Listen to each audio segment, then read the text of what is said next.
welcome to Live and Let's Dice. My name is Jules Gill and I'm here in my sort of pseudo bunker in Wales. I'm self-isolating at the moment, as is most of the country and the world at the moment, but that's not going to dampen my spirits because there is work to do, and this work takes the form of the Saga of the Beast. Now, I am especially excited to preview some of the rules within here and give you my own opinion on this, because I actually collect both armies that are featured in this Psychic Awakening expansion, the Orcs and, of course, the Space Wolves. I actually collected Space Wolves first. It was my first army, and yes, I still have some models that have goblin green bases, and they're very badly painted, but I'm sure I'll show you them further down the line. So I'm excited to see how they have been expanded upon in this. And obviously the Orcs, they are my newest and most greenest love, and I am really enjoying playing them because the meta doesn't count when you're an Orc player, because you're having fun no matter what you're doing. You're rolling dice, things are dying, whether it's your own or something else, and you're having a laugh. So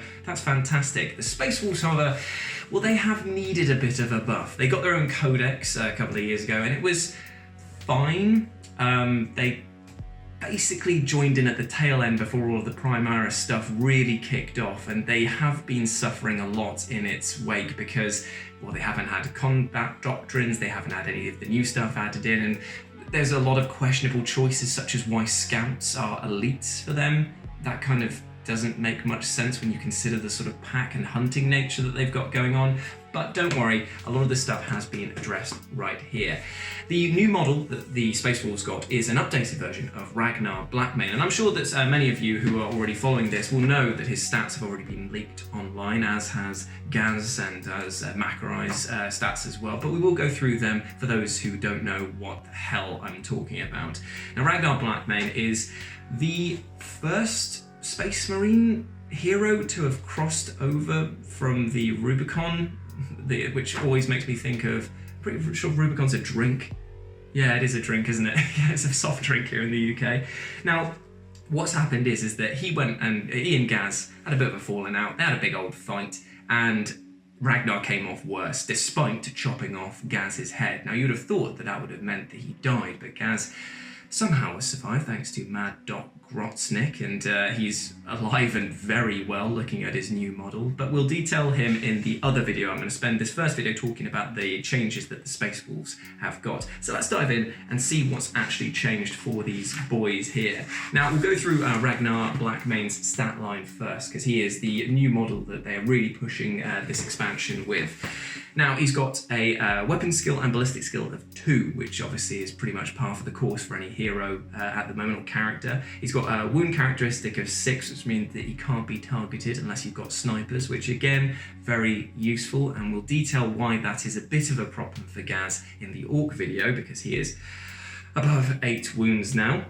He has got a weapon called Frostfang, which is +2 to his strength, making it strength 6, -4 AP, which in this edition is a huge deal because -3 still doesn't cut through most stuff, but this is going to make Terminators really think twice about engaging him in combat, and does a flat 2 damage a pop.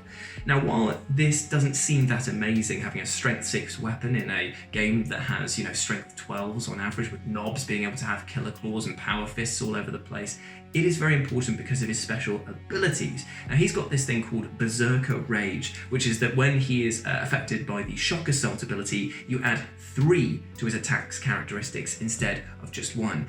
Now, I'll let that sink in for a minute, because actually this confirms something else that a lot of people have really wanted for the Space Wolves for a long time, and that is that finally the Space Wolves get combat doctrines. Now, I know there's been some sort of reshuffling of the pack with the Devastator Doctrine. You can't stay in that forever now, which is a very good thing, and now you have to move between the 3 doctrines that you've got. That's very good. But it also means that now the Space Wolves will benefit from those. So Devastator, you get an extra AP for your heavy weapons when you're in that doctrine. Then it's like assault weapons get there in another one, and then it's pistols and close combat weapons in the final one.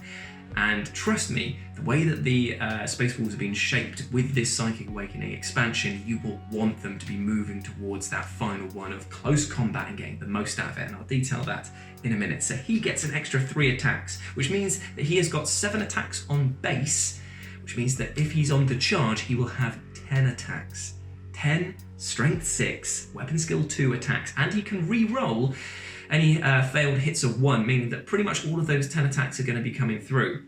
And if you pair him with a lieutenant, then that means that he's going to be re-rolling wound rolls as well. And if you get him with, I think it's Arjak Rockfist, you'll be able to re-roll failed wounds in general. I'm pretty sure that's what he's got. Correct me if I'm wrong there.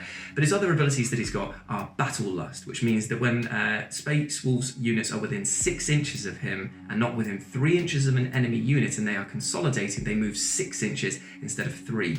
That's brilliant. And when you couple it with Warhowl, which allows you to re-roll charge rolls for friendly Space Wolves units other than vehicles, that means that you're pretty much always going to be getting into combat and always doing a lot of damage. Somebody did the math hammer and found out that Ragnar, with these new stat lines, will probably be killing about 7 intercessors on the charge, or when he is charged. And when you consider the points of units of that size, that's pretty impressive. He's incredibly anti-infantry, and I cannot wait to play him, especially when he's got a 4-up invulnerable saves, which means that he will most likely be getting into combat to start whirring up that Frostfang. Now, in terms of the other units that you'll see in the Space Wolves section, this is actually nothing new. This is just a compilation of the chapter approved 2019. They now just get access to all the Phobos units, the Invicta tactical war suits, so I won't really cover them because all of their stuff is already available online. It just means that now we have access to them, and that's always good. But what we're really interested in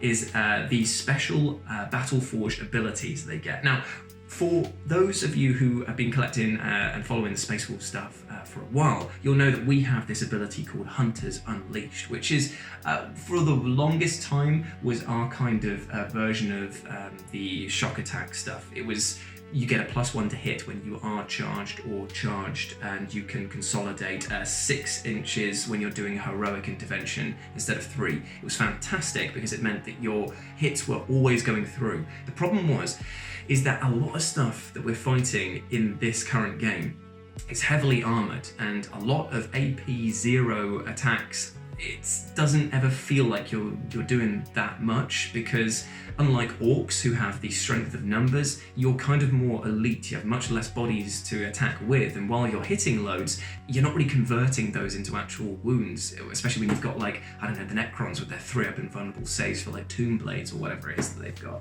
So luckily, we've got a new ability called Savage Fury, which is, while the Assault Doctrine is active, if an unmodified hit roll of 6 is made for an attack with a melee weapon by a unit with this ability, it scores 1 additional hit on the target. That's really important, because while it means that we're not getting the like huge minuses or minus buffing beyond having them in the Assault Doctrine in the first place, which is immediately going to help, this popping off explosive hits for melee stuff is going to be great for us. Imperial Fists get exploding 6s on shooting. This is our exploding melee hits. Suddenly it makes our combat units much more deadly, because you might roll a few 6s and suddenly that's a few extra dead bodies going through, especially with the new -1 that's provided with the Combat Doctrine. Now, that is pretty much it for the Space Wolves. You get the Shock Assault, you get Bolter Discipline, you get the Tactical Doctrine, Devastator Doctrine, and the Assault Doctrine. We're going to be really moving hard to want to get our units into combat as quick as possible, which was always the Space Wolves thing. I think now that we might be able to do a lot more damage. I don't know yet if it affects the Wolfen, because it does say here that if they have the Servitor, Beast, or Unaligned abilities, you don't get access to that. I'm not sure if Wolfen have Beast in there. But still, we were always going to be a close combat army, and now it just means that we're going to really want to get in there, and our enemies are going to want to keep us at distance as much as possible. So as you might know, Wolf Priests are a huge thing in the Space Wolves army, and we get access to one unique litany, which has, of course, an incredibly dumb Viking-esque name, which is called Tale of the Wolf King and the Lord of the Deeps, plural. And that says here, when this litany is inspiring, select one friendly Space Wolves unit within 6 inches of this model when resolving an attack with a melee weapon by a model in that unit against a monster or vehicle. Add 1 to the damage characteristic of that weapon for that unit. Now, that might not seem that great to begin with, because obviously charging infantry into things that are huge, like monsters or vehicles, unless you've got a lot of bodies to soak up the overwatch, is always a bit of a risky one. But think about it this way: if you've got a Wolf Priest right next to some Long Fangs who already get bonuses to their hit if they nominate a target, say you've got 4 las cannons in that group, you're now doing an extra 1 to the damage there. So that means that that unit of 4 to 5 Long Fangs is going to be doing excessive amounts of damage, potentially, because obviously it's d6 damage per las cannon wound. So it just makes them a lot more viable there. And you could obviously run them with a set of like Terminators with the Storm Shields and Thunder Hammers, doing an extra damage against monsters and vehicles, turns them into an absolute cyclone of circuit smashing, basically. So that's pretty good. But now we're going to move on to the strats, because you can build your army however you want to, but it all comes down to how you want to use these amazing abilities in battle. Now, obviously, as we have just discussed, having the Primaris join up ranks with the Space Wolves, no matter how untrustworthy some of them might think they are. I mean, there's a lot of discourse between the old guard of the Space Wolves allowing these young pups to suddenly walk in and claim that they're better. Is an interesting one, but obviously we get access to their stratagems as well, such as Veteran Intercessors, Duty Eternal, Hammer of Wrath, all of these things that were already there, but there have been some brand new ones that have some brutal potential to them.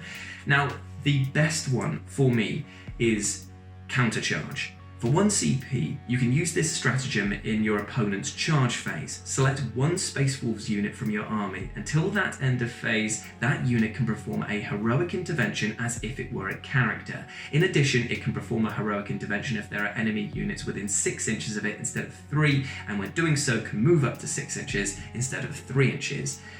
That countercharge ability means that, say you've got a pack of Wolfen that's on the side and you've got some Blood Claws there, they're only 60 points for a group of 5. Let's just say theoretically you get them into battle, or the enemy has made its way up to you and is about to charge. Say Papa Nurgle shuffled his way up there and is about to get in your face and spread his fetid sickness. Well, now you'll be able to spend 1 CP and heroically intervene that entire unit of Terminators, Wolfen, really heavy hitting stuff, and not be able to be hit back in combat because of the rules of heroic intervention.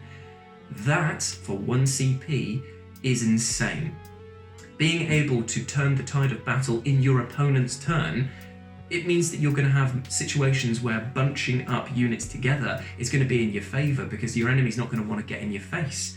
But that's not all we get. We get Knowledge of the Foe. For 0 CP, you can use this stratagem in the fight phase when an enemy character is destroyed by an attack made by a Space Wolves model. You receive 1 command point.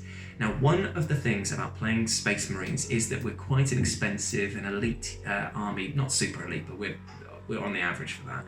It means that we don't really run with tons of command points, and when we do use stratagems, you have to kind of spend very wisely. You don't have like 13, 14 CP like an Orc army would get, and you can just throw them away willy-nilly. But now, any time a character is destroyed by a Space Wolves model, you get an extra command point.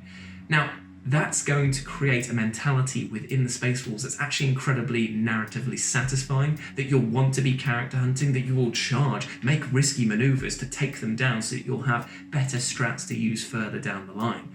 Huge fan of that, and for 0 CP, you don't even have to think about taking it, or it's just a thing. It's just a thing that you'll be doing automatically.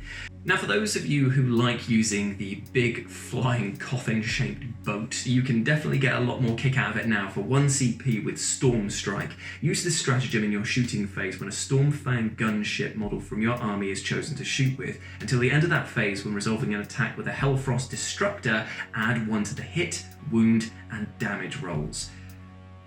Woof, indeed. Pun very much intended on that one. That's insane. I mean, for 1 CP to boost all 3 of your rolls, and that's great. That's absolutely fantastic. Huge fan of that. And to close it off, we'll talk about Crushing Assault. I won't detail all of them because I'm pretty sure that Games Workshop will have my guts for garters if I should show you everything. Crushing Assault is used in the charge phase when a Thunderwolf cavalry unit from your army finishes a charge move. For each model in that unit, you can select 1 enemy unit within 1 inch of that model and roll a d6. On a 2-up, that enemy unit suffers 1 mortal wound.